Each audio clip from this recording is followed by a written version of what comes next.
country, the United States of America, and the whole free world is actually founded on classical liberalism. It was thinkers like Benjamin Franklin, James Madison, Thomas Jefferson. They were thinking about ways to structure a government to protect minority interest rights from mob rule, but also make sure that people were represented. That's where our constitutional democratic republic comes from. Classical liberal thinkers.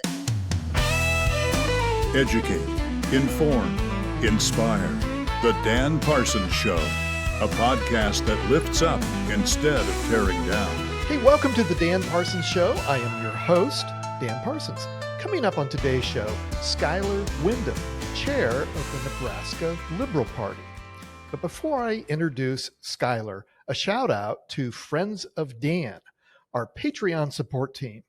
If you'd like to support the #1 political podcast in Nebraska with your hard-earned cash, hop on over to patreon.com, look up the Dan Parsons Show, and join the fun. Not only will you be supporting the show, you'll get exclusive bonus content, and you'll be the first to learn about our upcoming 1-year anniversary party. Okay, here's my interview with Schuyler Windham. Enjoy. Well, it is my distinct pleasure to introduce Schuyler Windham, the chair of a new political party in Nebraska, the Nebraska Liberal Party. And she also serves as the media and marketing director for Liberal Party USA, the national party. And before my conservative friends react to the word liberal and start changing the channel, maybe we start with the Liberal Party is based on classical liberalism, so a little definition here, which emphasizes individual liberty, limited government, and free markets. Schuyler, welcome to the Dan Parsons Show. Thank you so much for having me. I'm so excited to be here. Yeah, we've had a delightful time getting to know each other, working through some technical issues, and talking about politics in Nebraska. So, Schuyler, I appreciate your patience and getting all that set, and I appreciate it very much. Well, Schuyler, let me do a little bit of introduction, and then I'll turn you loose. Schuyler is a small business owner, lawyer, and musician from Weeping Water, Nebraska. By the way, what instrument do you play, Schuyler? The banjo. Nice. Well, if you haven't noticed, I got a drum back here, so I'm a percussionist. So you should be a band. We definitely need a drum, right? There you go. Hey, maybe this is the start of something really amazing. Schuyler is, she has a BA in Global Studies and Religious Studies from the University of Nebraska-Lincoln. She also graduated from the Nebraska College of Law in 2018. Shout out to friend of Dan, the Dean of the University of Nebraska College of Law, Richard Moberly. She served as a staff attorney at a nonprofit here in Nebraska working on immigration law and policy issues for several years. And she drafted the Sexual Assault Protection Order in 2017, which was passed unanimously by the Nebraska legislature. Well, Schuyler, that's a fascinating background. And maybe to start with, let's start with, I think maybe this misconception that a lot of people have about the word liberal, and maybe talk a little bit about the background of the Liberal Party USA. Yeah, absolutely. So our country, the United States of America, and the whole free world is actually founded on classical liberalism. So when we began this American experiment, it was thinkers like Benjamin Franklin, James Madison, Thomas Jefferson, Thomas Paine. All these guys, they were thinking about ways to structure a government to protect minority interest rights from mob rule, but also make sure that people were represented in their government. And so that's where our constitutional democratic republic comes from. Classical liberal thinkers and a lot of Renaissance thinkers of the time too. These were people that were interested in the success of humanity and scientific and technological innovations. And so a lot of that was very much reflected in the way that they wanted to structure the government from the very beginning, which was a limited government. They really wanted to prioritize freedom and individual liberties, and make sure to not repeat the same mistakes of what they were leaving, which was a monarchy, right? A tyrannical ruler, people, kind of a cult mentality around leadership, shall we say, that might be a little prevalent today.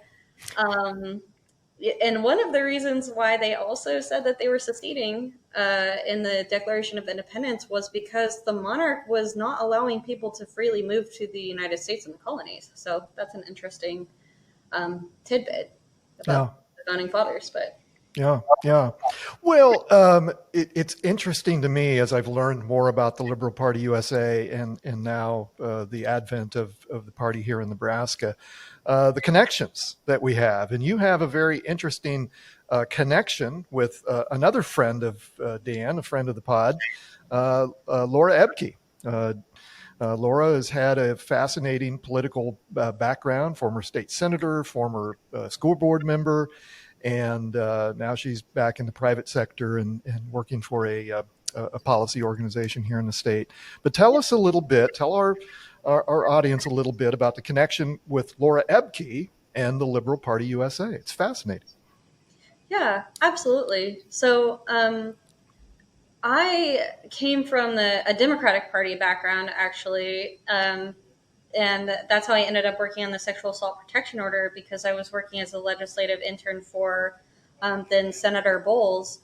And through my involvement in politics and policy change and stuff, I became acquainted with Laura Ebke along the way. And she reached out to me last summer and she said, "Hey, do you want to be involved with a new political party, Liberal Party USA?" And I didn't know at that time. I was just like, I have so much respect for Laura. So my immediate answer is like, yes, of course. Anything that Laura is involved with is probably gold. So, and then I found out that she was actually running as the presidential candidate for Liberal Party USA for our New Mexico affiliate so that they could maintain their ballot access. Fascinating. Fascinating. And our national chair is running as the vice presidential candidate. So it really was just like a ballot access campaign. It was, nothing too serious, but I designed her campaign logo and had a little bit of fun with it. So. Oh, we've got to get that. Please send that to me. And Chase, let's pop that up on the screen here and look at that, because yeah, of all the conversations and things that I've done with Laura, I did not know that she was on the presidential ballot. So if I did, I'd forgotten. So fascinating. Yeah, okay. I think you can still buy Ebke for President merch off of the anyliberals.org merch store. So I can get you that link too. Oh, I gotta have that. Yes. Okay. Yeah. Very good. Okay. So, so that was kind of the advent of your involvement in the party. And so, I think a lot of us here in Nebraska, traditional, I come from a conservative Republican background. I know, obviously in Nebraska, as in most states, we think of the political parties as the Republican and the Democratic Party. But we also think of just kind of generically, oh, well, then there's all those independents, right? And those independents are made up of various parties who have gained ballot access and appear on our ballots with other candidates. So I assume that the Liberal Party USA and the Nebraska version of that has a desire then for ballot access here in Nebraska. Can you talk about that a little bit? Yeah, absolutely. So that is part of our on our list of goals as a startup political party. Ballot access is one of those first things that we're trying to achieve. So it's really to just get 10,000 signatures across 3 congressional districts. So obviously Lincoln and Omaha is a little bit easier to collect signatures from voters. But our board is we're very rule based. So like I'm from Weeping Water, and then we have Laura Ebke in Crete, and then we have some members out in Grand Island. So we are rule based, but which I think is an interesting component of where Nebraska Liberal Party is right now. But yeah, so we're collecting signatures. We already started, but if we don't make our goal, we'll just renew the campaign and keep going until we get it. So if you want to sign our Ballot Access petition, even if you're not sure about the party yet, we're always welcome Yeah, to come yeah. up and Tell our viewers how they can do that, Schuyler, and we'll make sure we put that in the notes. How can people find out more and be able to sign that petition? Find out how to sign that petition. Yeah, so you can sign up on our website, anyliberals.org, or you can follow us on social media and contact us that way. It will most likely be me that you're reaching out to. So I can come to you with about access petitions, but we also post regularly like which events that we are and collect signatures at those events. And we are definitely recruiting volunteers. So if that's something that you have experience with, like I worked on the medical cannabis ballot access petition campaign. So if you've done something like that before and you're passionate about it, we welcome you on board to become a volunteer. Yeah, very cool. Well, let's talk about some policy issues that you guys are interested in. And in doing some reading in our conversation in the pregame, Schuyler, really the tent pole issue for your party is immigration. Funny that should come up. And we're going to talk about a news item that's all over the news here today that relates to immigration. But so talk a little bit about your immigration policy with the Liberal Party USA. Yeah, so classical liberalism is very much focused on, I think, the nexus of personal and economic freedom. And that's where immigration issues really start to come together as a human issue. So when I think about we can come at it from the constitutional point of view, which folks like Justin Amash, for instance, have done so from an originalist, like constitutional perspective. And then there's the economic side of things. So, classical liberals want a strong economy. Liberals want a strong economy. And we know that the economy is not a zero-sum game. So immigrants who are coming here, they're actually generating jobs, economic opportunities, and they're just boosting GDP. And as you may have seen, Nebraska's GDP is down 6%. Yeah. And I think it's no wonder, because populist policies like closing off our trade borders and deporting workers and entrepreneurs is bad for the economy, right? So, and Nebraska is already facing a labor shortage. And so that's just exacerbating those kind of economic issues. And then from the human rights side and the personal freedom side and the separating of family members from one another and the human rights abuse side of things. So liberals, whether you kind of identify more as a right-leaning Laura Ebke style liberal or a more left-leaning like Daniel Conrad style liberal, we have moderate and radical liberals, and they are all coalescing around this temple issue of we want pro-immigration reform. We had the Republican Party that used to be a pro-immigrant party, but is now vehemently anti-immigrant. And then we have the Democratic Party that claims that it cares about immigrants, but has absolutely failed over the decades to pass any comprehensive or even small immigration reforms. Yep. Which is very frustrating for people across the political spectrum. We may very well disagree on a variety of other policy issues, and liberalism is a kind of big tent like that. But where we do coincide is, hey, we have pluralistic values. We don't care where you were born in the world. Do you want to live the American dream? Come on in, join us, become an American patriot, and come and live the American dream with us. Or as Reagan put it, that shining city on the hill. That's right. That's right. Wide open. So yeah, what happened to that? We want to get back to our American roots and our liberal values and roots on that issue. So yeah, you mentioned Reagan. I've mentioned before on this show, I grew up a Reagan Republican. Heck, in 1980, I remember the presidential debates. It was the first presidential race I was able to vote in. And I remember that famous debate between Reagan and Bush. Yeah. about immigration reform, and that was an important issue within the Republican Party in 1980. And boy, howdy, we've come a long way since then. So Yeah, absolutely. And I just wanted to point out too, Reagan was the one who wanted amnesty for undocumented that's immigrants, right. and he won that election, right? So I would say Yep. that was an even more pro-immigration standpoint. And when you do, and you look at the polling, most Americans want positive immigration reform. They're not anti-immigrant. But I think that a lot of this like fear mongering is like stirring up this animosity, or like, oh, we need to solve this issue.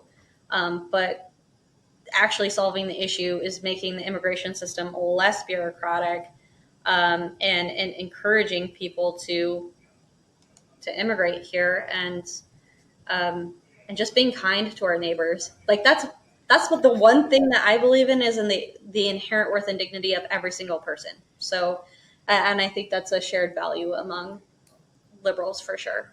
Yeah. Capital L, Yeah. classical Well, liberals. speaking of how cruel can we be, big news in Nebraska this week. Governor Jim Pillen announced that they are joining the Trump administration to create Nebraska's version of Alligator Alcatraz, a detention center, a federal immigration detention center in McCook, Nebraska. He announced his support for the Trump administration this week, and U.S. Homeland Security Secretary Kristi Noem's intensified deportation strategy by building or creating this detention center in western Nebraska, in McCook, Nebraska. So, your reaction to that, based on Liberal Party USA's immigration policies? Yeah, we absolutely denounce that, from the national standpoint as well as the state. This is just not who we are as Nebraskans. When I think of Nebraska, and I grew up here, like this is my home, it is a place that honors our immigrant heritage.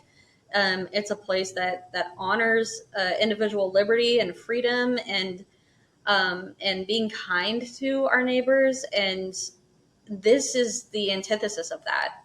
It's a drain on taxpayer money, from the economic standpoint. And like I said, we're detaining and deporting people who are working hard. They're peaceful. They're just there to provide for their families, and we're treating them like garbage. Those are human rights abuses.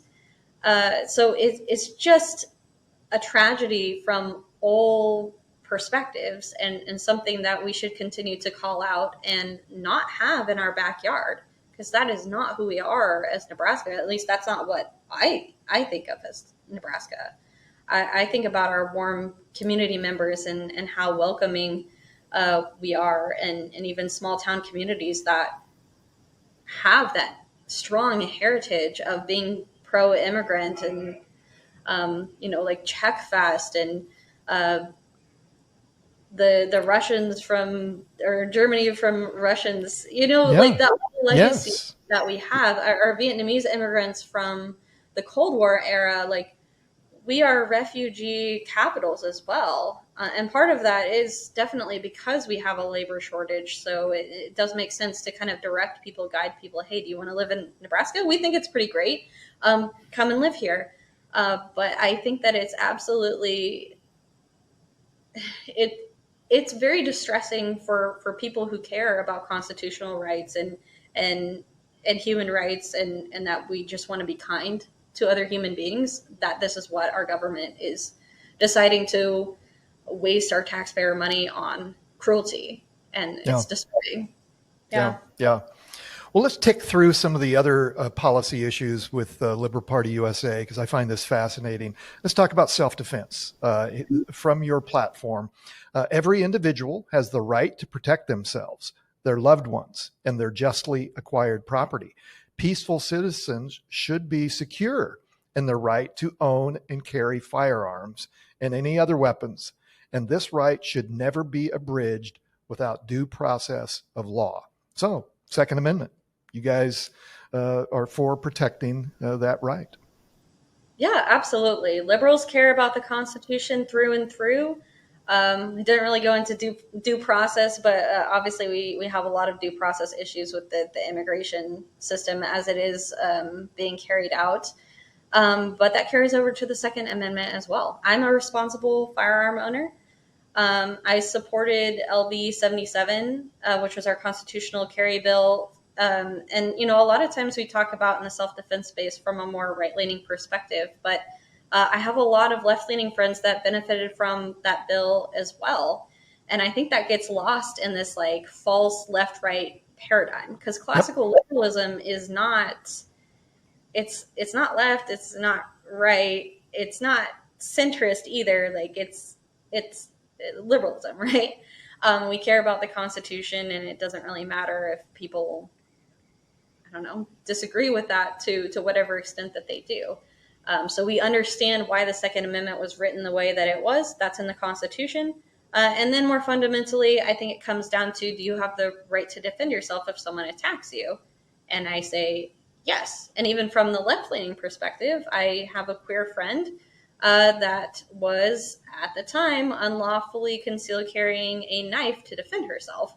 I don't think that she knew that she was violating Nebraska law when she was doing that, right? A lot of people don't even know. And if we do have overly cumbersome laws, that can happen. People are unwittingly violating the law, even though it seems like common sense that you should be able to do something, right? So in that case, she was concealed carrying. There was no permit for a knife concealed carry. That was something that was resolved in LB 77. But yeah, I would not call her conservative at all, right? Right. Right. Having So self-defense is not just for people that kind of identify as conservative. And I think liberals were looking out for everybody's rights and freedom, even if I wouldn't personally have that or do that. I'm still saying, hey, you have the right to do that. And I also think about it from like my late sister-in-law, she was in a domestic abuse situation. So she had to get a pistol to defend herself too. So those are more, we think of those as like left-coded talking points, but they shouldn't be. Yeah. How it is. Yeah. Yeah. The next one in your platform, bodily autonomy. An adult individual's bodily autonomy is absolute. All laws violating that autonomy are illegitimate and must be repealed. So talk about that a little bit. Yeah. So I think this kind of stems too from the self-defense reasoning. It's, does the government have a right to tell you what you can and can't do with your body? Should it be involved with, saying like, oh, you can't defend yourself in that self-defense situation? They're kind of related there, but also like, should the government be telling you that I can grow a little green plant in my backyard and smoke it? Liberals would say that is unreasonable and it's an overreach of government. And the thing that we might start to get in here with bodily autonomy is the pro-life versus pro-choice edge issue, right? Yeah. Yeah. So if people are familiar, Laura Ebke is a pro-life candidate, or, she's coming more from the conservative kind of leaning of pro-life. Yep. And there are plenty of liberals too that come at it from a pro-choice. And there's also, it's not necessarily about a black and white issue, because there's a whole spectrum. Even here in Nebraska, what was it, like a 10-week bill was passed? Is that correct? So even in, red state Nebraska, maybe it was 12. I'm trying to remember. I think they ended up at 12. Yeah. Yeah. So they know like this issue is way more complicated and nuanced than the political establishment says, like, you're pro-choice, you're pro-life. Like a lot of voters are like kind of in between, or they have a little bit of a different perspective, or you might be pro-life for yourself, but pro-choice is a policy position. We see that a lot. So I would say that is a little bit more of a nuanced issue, in that we are electing candidates out of a coalition. So yeah, we have the bodily autonomy plank, but are there going to be some, more moderate to right-leaning classical liberals are like, okay, cannabis is fine, but maybe not cocaine. Maybe I'm here on the pro-life scale, but I'm not like, does that make sense? Like Yeah. people are going to have more nuanced opinions than and that's where the political compass test, I think, is more helpful than just saying I'm left wing versus right wing, because people can have complicated perspectives. But yeah. Well, and that's just it. I mean, as we've talked before on the show a lot, I mean, that's one of the themes of of this program. The reason we exist is truth over tribalism. We don't have to pick. We shouldn't have to pick a red team or a blue team. Obviously, as we've talked, there are other options. But I think, the discussion, the intelligent discussion of these issues and the debates that we should have amongst elected officials, instead of just, yep, I'm on the blue team, so this is what I believe, and yep, I'm on the red team, and so this is what I believe, and without the benefit to our constituents, to their constituents, to be able to have an intelligent conversation about policy and how it impacts our society. So the important thing to note too, like we definitely want to avoid the failures of past third party movements. If you think of like the most successful third party in America in the modern era, that would have to be the Reform Party, with Ross Perot's presidential run. Yep. And then there was a lot of shenanigans that ended up happening to that party movement. The Green Party, in particular, Ralph Nader, really pulled the Democrats in a more progressive green direction, right? Like focusing more on environmental policy. So third parties have had a push and pull in the political sphere, but usually the downfall of the third party is that it's either too extreme or too niche. So like Constitution Party being like a very extreme example, DSA would be on the opposite end of that. You start to get into like very, very left-wing territory with Democratic Socialists of America and the Communist Party, right? And then you have like the Libertarian Party as like an extreme, like basically libertarianism in America is the extreme or the radical classical liberal. Right. So if you start to think about it as like a political compass or a tent. So what Liberal Party USA is doing is building a coalition. There are basically 9 typologies of political ideology in America, which I think that you'll appreciate, because oftentimes we get stuck in that, it's left versus right, but it's way more complicated and nuanced than that. And a successful political party has to build a wide enough coalition to get candidates elected.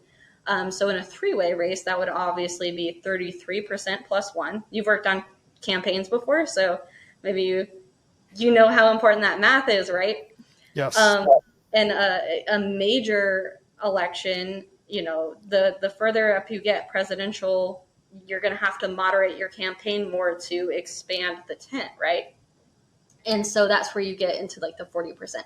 Now, I've seen the data, and a plurality of Americans are classical liberal leaning, whether they are right or left leaning, or a little bit more moderate or more radical on these kind of liberty leaning issues. But the coalition that we are building it's targeting specific typologies. And then if anybody else wants to join on board, they're welcome to do that, essentially. How can people remind people how they can find out more about the Liberal Party USA here in Nebraska? And you also have a virtual town hall event coming up. So let's talk about that a little bit. Yeah, absolutely. You can follow us on our websites, liberalpartyusa.org. And then the Nebraska chapter is neliberals.org. And you can follow us on social media as well. And then our national party, Liberal Party USA, is having a virtual town hall this Saturday. So that's August 23rd at 4 p.m. Central Time. If you follow us on social media, you can register for the Zoom link. But otherwise, we hope to have another town hall sometime in the future. Very So good. thanks for Schuyler having me. Windham, thank you for educating and informing our audience about the Liberal Party USA. Fascinating conversation. I wish you well. I know our audience is deeply interested in these topics, and I know there's a lot of people out there that that want to give power to people who help us think differently. And so, anyway, Yeah, Schuyler, absolutely. And you're welcome to thank join the coalition. Hey, thanks, Schuyler, for joining me today. I really appreciate your insights about independent political parties here in Nebraska. I don't know about the rest of you, but I learned a lot. If you're a friend of Dan, our Patreon support team, look for a huge announcement about our 1-year anniversary party coming up in September. Not a friend of Dan? Hop on over to patreon.com and sign up. Hey, and don't forget to show us some love and hit the subscribe button on our YouTube channel. Thanks to the Parsons team who made this show possible. Chase Porter, executive producer. Ike Samanis, producer and graphic design. Panology Tech Solutions for their technical help and equipment, especially today, guys. Thanks. And Kim Remington, Parsons PR's director of operations. And my sincere thanks to each of you for your support and for tuning in. Now go do good things. I'm Dan Parsons.